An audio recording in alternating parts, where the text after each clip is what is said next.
بسم اللہ الرحمن الرحیم۔ آج میں اس ویڈیو کے ذریعے جو ہے نا جو مریم نواز نے کل سرگودا میں تقریر کی ہے اس کے حوالے سے بات کرنا چاہتا ہوں۔ بڑے غرور اور تکبر میں جس طرح اس نے بات کی ہے کہ عمران خان کا دور کیا ہے، دنیا بہت آگے چلی گئی ہے، تو میں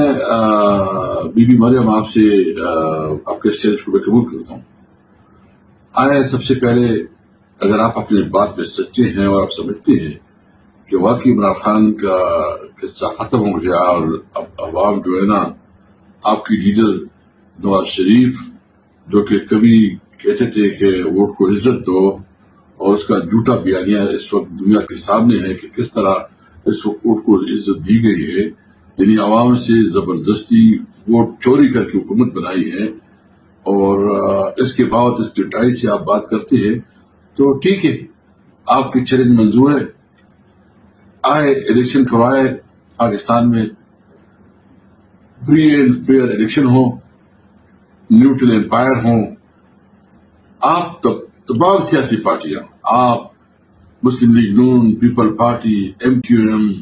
جتنی اتحادی پارٹی، آپ سب ایک ساتھ ہو، ہمیں صرف لیول پلین فیلڈ ہے اور دیکھتے ہیں کہ آپ پورے پاکستان میں 10 سیٹیں بھی جیتے تو ہم سیاست نہیں کریں گے۔ آپ اگر اپنے قول میں سچے ہیں تو ہمارا دعویٰ اور ہمارا چیلنج قبول کریں کہ آئے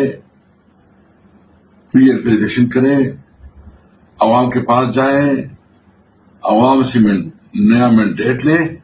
پتہ چل جائے گا۔ لیکن اصل میں حقیقت میں معلوم ہے، ہمیں اس پہ خوشی ہے،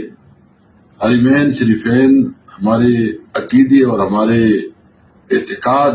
اور پاکستان کی عوام کی جذبات اس کے لیے سب کو پتہ ہے، یہ کسی ایک پارٹی کا نہیں ہے، اسٹیٹ ٹو اسٹیٹ ایگریمنٹ ہے، اور پاکستان تحریک انصاف نے اس کو اپریشیٹ کیا ہے۔ اس پہ سیاسی بیان بازی نہ کریں، یہ پاکستانی قوم کی ایک کمٹمنٹ ہے اپنے حرمین شریفین کے ساتھ کہ ہم پاکستان عوام اور پاکستان تمام جتنے بھی وسائل ہیں وہ حرمین شریفین کی کے لیے ہر قسم کی قربانی کے لیے تیار ہیں۔ پاکستان زندہ باد۔